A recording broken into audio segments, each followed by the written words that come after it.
And with that, I give you the permission slip attack, leveraging a confused deputy in Android with pslip, and our speaker is Edward Warren.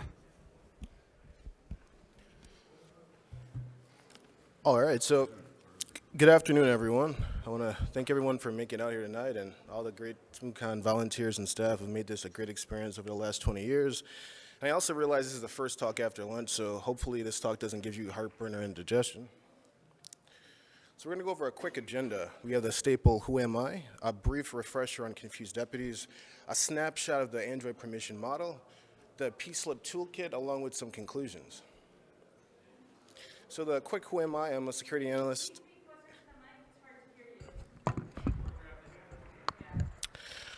All right, so just very briefly, I'm going to go over the who am I. I'm a security analyst at Sadara, and I've given some previous talks. Last year, I actually gave a talk about Android inter-app collusion. That's actually going to act as a segue. I've given a few B-sides talks. I also have many hobbies way outside the scope of this presentation, but I like bugs. And I want to let everyone know that the content of this presentation is solely my own and is neither sanctioned, authorized, nor reflective of my employer's position. So here's a brief refresher on confused deputies. This won't be a slide reading, but I'm just going to go over it quickly. A confused deputy is a security flaw where a trusted application acting as a deputy is tricked into performing actions on behalf of an untrusted entity. And this often leads to unauthorized access or actions. And in Android, this occurs when an app with elevated permissions exposes components. This can be activities, providers, broadcast receivers, and can be exploited by a third-party application. And an example of a confused deputy, for those who are familiar with web hacking, you could just think of like a CSRF or cross-site request forgery. In that instance, the browser is acting as a deputy, inadvertently granting permissions to an attacker. Here's a quick snapshot of the Android permission model. It can be broken down to 3 types. Just to give everybody some context, I'm not sure where everyone's at when it comes to Android reverse engineering, but there's 3 main types: normal and runtime permissions along with signature. And for normal permissions, they are granted at install time. Runtime permissions, essentially a user has to explicitly opt in to give the app permission. And when it comes to signature, part of the reason for signature permissions is just to make sure that it helps to secure communication within the ecosystem of the app, within the same developer, enforcing certificate. We're going to move forward here. Now, some quick examples of normal permissions. These would be things like the ability to vibrate your phone, to set an alarm, or even the ability to access the internet or to open network sockets. And some examples of runtime permissions. These control dangerous actions, things like the ability to access the GPS or your camera, or even the ability to place a phone call. I want you to remember the ability to place a phone call because that's going to be the crux of this attack here. So,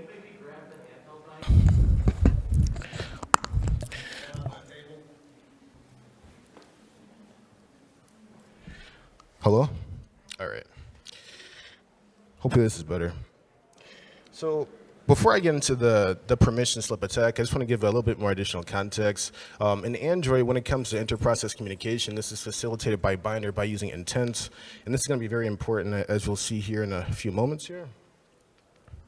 So when it comes to intents, intents help facilitate different calls that can be propagated by the intent. And there's a big long list here. We're just going to focus on 2 just to give some additional context here. For example, you see action pick or action call. If you're an example where action pick would be used, let's say you have a video editing application. Your application will prompt you to select the corresponding application, and that would usually be done with action pick. This is kind of an agnostic. It doesn't have a one-to-one correlation to a dangerous permission.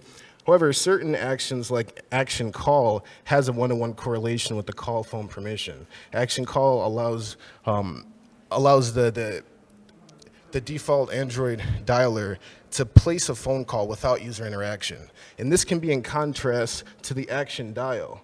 When it comes to action dial, all that will do is pre-populate the dial. So one requires a user to explicitly opt in by clicking. The other one will just automatically start the phone call. So when I was looking over applications that I felt were leaking their call phone permission, I got a lot of feedback from developers. And I found this in many applications at this point. Often the most common feedback, besides just not getting any reply at all, was the fact that they would state something along the lines of this. the documentation says the caller app should have the call phone permission. Either the documentation is wrong or this is a bug with the Android system. So at first I thought, well, maybe I did find a bug with the Android system. So I had to do some additional investigation just to make sure that we're all on the same page here. All right, so let's look at what call phone actually does to initiate a phone call. It specifically states here, to place a phone call directly, use the action call action and specify the phone number. It also states that the user doesn't need to tap the call button. And as you see at the bottom, it says the action call action requires that you add the call phone permission to your manifest. The scenario we're going to be going over is the idea that another installed application, a malicious application, can place a phone call without declaring that manifest. And this is because of the idea of a confused deputy, where a vulnerable application exports its component. So just quickly going over call phone versus action dial. Remember I said earlier that action dial was actually the safe action that pre-populates. It's just more of the same. Just would like to use these as notes here. So this is really the case of the devil being in the details. So let's look at the bottom again. Note, if your app targets M is Android Marshmallow, or otherwise known as Android 6, and above, and declares as using the call phone permission, which is not granted, then attempting to use this action will result in a security exception. So this is, I got some additional feedback after reporting this issue, and essentially what this boils down to is, it's essentially a case of, I like to look at it as the feedback that I got was basically that retroactively, this was an undocumented case where because remember, when you're using a Google phone, typically you're using a Google dialer. And most of the call phone dialers do not leak this call phone permission. But in the cases of poorly coded call phone dialers that allow you to send this intent on an exported component, you'll be able to place a phone call without user interaction. And a lot of this boils down to is a misinterpretation of what the developer notes state. I'm just going to go over that quickly again here. The action call requires that you use the call phone permission, but I can show you plenty of examples where this is not the case. So what is the permission slip attack? In short, I made it up. The long explanation is that it describes a particular instance of intent injection in Android that leverages a pattern of insecure coding practices that allow an unprivileged app to exploit a privileged or deputy application's exported components to place a phone call. And the way I like to visualize it is, if you think about like a ship manifest, where it will list all the contents of the ship, or think about a permission slip like in high school where it explicitly grants your child the ability to perform certain actions like going to the park. The slip in this case was a slip on the developer by using the wrong intent action. And this GIF is courtesy of Sora. But since it boils down to a Trojan horse or a wolf in sheep's clothing, and I don't expect you guys really to read this. This is really just a case study.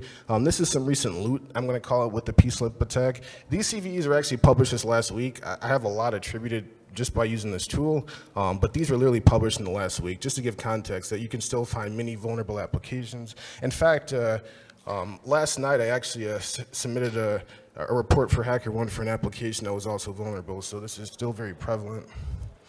And here's just a quick snapshot of an actual snippet of the Android manifest file, where you can see where in one instance they are actually using action dial, which is the safe form, but that's not the but unfortunately for them, that component is not the issue. If you look on the bottom, this component is the issue. So in this scenario, it shows how the Android exporter is set to true, and that the Android intent filter allows action.call, which essentially results in the ability to send some data to the exported component and get a call to be initiated. Here's just a quick snapshot of the help menu. It's pretty standard. You have things like help, the ability to list all permissions, the ability to scan for custom permissions. Some additional features of this toolkit is not just restricted to the ability to use call intents. It also looks for instances where an intent filter will allow you to explicitly invoke the JavaScript scheme. And I say explicit, I mean just the ability to use JavaScript. There are some cases where you'll see things like HTTP or HTTPS, and you don't see JavaScript. And a lot of those instances, you can still send it a JavaScript payload and it'll still execute. I'm going to give an example of that moving forward here. We already mentioned the call phone permission. This is just what the tool is looking for. And oftentimes if you're doing Android reverse engineering, like using JADX, just looking for the string secret is enough to find a secret. And a lot of this boils down to the fact that they're using a very common Java library where it's using versions of like secret key spec or IV parameter spec, just a very basic crypto library. And of course, some other options, export as HTML, and yeah, you can scan for all or skip the AES. When it comes to the AES, scanning is accomplished by using JADX CLI. It's a little bit slower than APK tools. So, I mean, because for example, APK tool can scan for everything in about 5 seconds. Just adding just parsing with JADX can make your scan take upwards of 30 seconds to a minute. So I'm averaging about 5 seconds to scan for everything else but AES keys as of right now. And here's the format. I'm going to blow this up a little bit here, but I tried to organize it intuitively. You see package, component, issue type, along with details. You'll get a progress bar and so forth. If you look right here, you'll see where the iterations are about 5 seconds versus the second scan that can take upwards about 15 seconds here. Here's the blown up. I'll also, along the top, it says the manifest analysis is started with 4 processes. If you'd like to modify that, you can just set whatever you'd like. Just obviously don't go over the amount of cores that you have available. And at the bottom is an example for TCL browser. This application is actually intended for Android TVs. But it's an example how the intent filter did not explicitly state that the JavaScript scheme would be accepted. Now, why do you care about being able to inject JavaScript? You'll see that in a few moments. We're almost actually done here, though. Here's just an output of how it looks in HTML. Hopefully it's a little easier to read. Pretty much the same basic idea with the, separated by package, component, issue type, and so forth.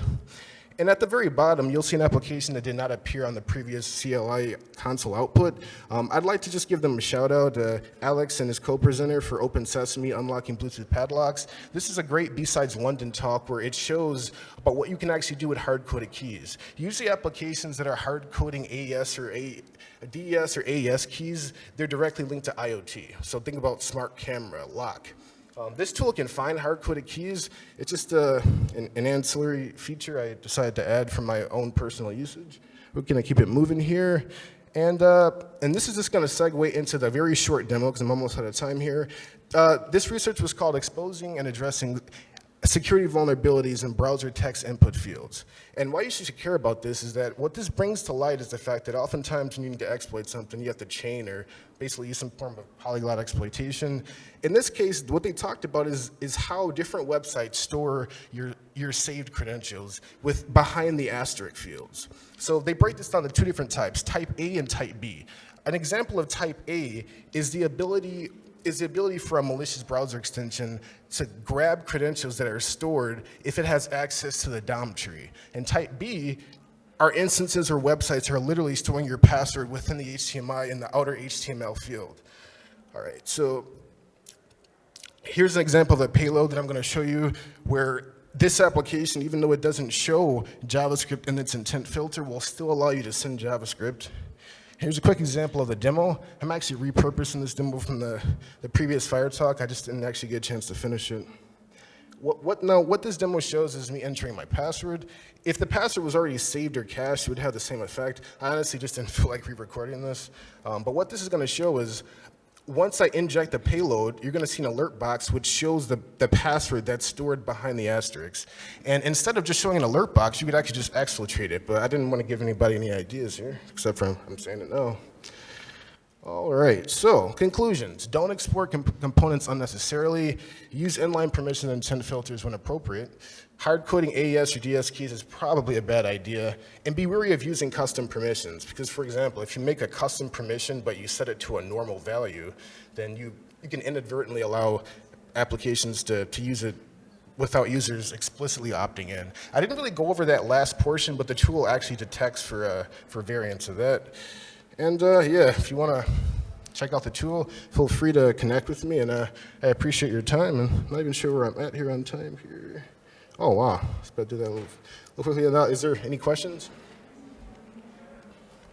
Yeah, how does the requirement for the ignorant intent-based exploits of having a malicious app affect the CSS score? So it really, okay. So you're asking how. You're asking how the CVSS score affects the rating because it requires a pre-installed application. That is that's definitely a good question. So I've gotten one or two responses, and it really depends on who you talk to because one of my favorite researchers, Maddie Stone, she has the viewpoint that if you're using it's not considered a physical attack because of how easy it is to trick a user into pre-installing an application. So I've gotten both network and local. As to which one is correct, I'm not making the argument because one resulted in a higher payout. That's a great question.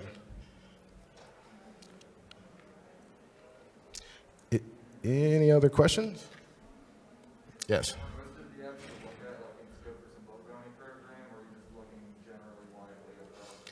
So, okay, thank you. So most of the applications did not appear in scope. I did find a couple on HackerOne. They're actually still in the process of finishing that. It's a shame that the Google Play Security Reward Program, that they ended that because one of the applications I found that had a couple 100 million installs was under that, and I was able to get a payout, but they unfortunately discontinued that program. Hopefully they'll reopen it up in the future. That's a great question, sir.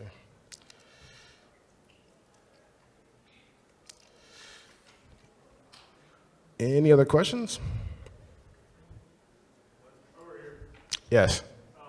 So the permissions you mentioned in the talk were already permissions given to the application. Is there any way to maybe add those permissions to an existing application to be able to make, for example, the calls? Or does that require some other? Well, I mean, you have if you're making an application, you do. Okay. All right. So I believe what your question was: does the attack allow you to actually grant the malicious application the permission? So part of the logic here when it comes to confused epi is that you're kind of a vulnerable call dialer or an application that's granting this permission is inadvertently granting it in the form of the confused deputy, but it technically doesn't have it because if it actually had the permission and it wasn't granted, then there'd be the security exception. So this is leveraging the other component, but that's a good question. And I believe that's probably the final question. So I want to thank everyone again for their time and hope you enjoy the rest of ShmooCon.